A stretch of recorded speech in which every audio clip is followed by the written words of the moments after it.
আসসালামু আলাইকুম রহমতুল্লাহি ওয়া বারাকাতুহু। আলহামদুলিল্লাহ ইন্নাল হামদুলিল্লাহ। মাগরিবের নামাজের পরে পবিত্র হারাম শরীফের এটা হলো ইব্রাহিম খলিল রোড। দেখেন কি অবস্থা, মাশাআল্লাহ, সুবহানাল্লাহ সুবহানাল্লাহ। এটা হলো ইব্রাহিম খলিল রোড। ওরা রাস্তা বলক, ওরা রাস্তা জ্যাম, লোকারণ্য, মাশাআল্লাহ।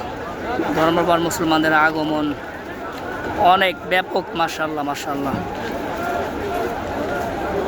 এটা হলো ইফতার শেষে মাগরিবের নামাজের পরে অনেকেই যার যার গন্তব্যস্থলে যাচ্ছেন ফ্রেশ হওয়ার জন্য, আবার তারা বের সময় ফিরে আসবেন। কিন্তু এখন থেকে পুরো রাস্তা জ্যাম হয়ে আছে।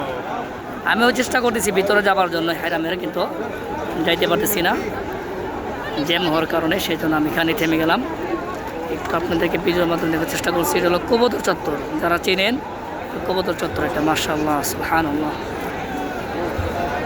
যারা খেদমতে নিয়োজিত আছেন তারা ব্যাপক কষ্ট করতেছেন, আশকারি, পুলিশ, বিভিন্ন ফোর্স বাহিনীগুলো, মাশাআল্লাহ দেখেন মাশাআল্লাহ। সবাই যার যার কাছে নিয়োজিত আছেন, মাশাআল্লাহ ইয়া রাব সুবহানাল্লাহ। হারামের চতুর সাইড দিয়েই প্রচুর পরিমাণ এখন জ্যাম, মাশাআল্লাহ। আজকে 29 লাইল অর্থাৎ 29 রাত্র, মেজর রাত্র, প্রতিবার আজকে কদর রাত্র। আল্লাহ পাক নসিব করেন, আমিন। যারা আসছেন আল্লাহ পাক সবাইকে কবুল করেন, আমিন। যারা আসতে পারেন নাই তাদেরকে আসার মতো সুযোগ আল্লাহ পাক করেন, আমিন।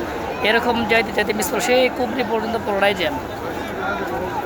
এরকম চতুর সাইটেই ব্যাপক পরিসরে রাস্তা জ্যাম হয়ে আছে। সুবহানাল্লাহ সুবহানাল্লাহ। আল্লাহ তাআলা সবার সফরকে কবুল করেন, আমিন। উমরা যারা আসছেন সবার উমরাকে কবুল করেন। যারা নামাজ পড়তে আসছেন আল্লাহ পাক তাদের নামাজকে কবুল করেন। আমি সবসময় দোয়া করি হারামে আল্লাহ পাক সবাইকে বাইতুল্লাহর মুসাফির বানান, নবীজির রওজা পাকে গিয়ে সবাইকে সালাম দেওয়ার তৌফিক আল্লাহ পাক দান করেন, আমিন। আসসালামু আলাইকুম ওয়া রাহমাতুল্লাহি ওয়া বারাকাতুহু।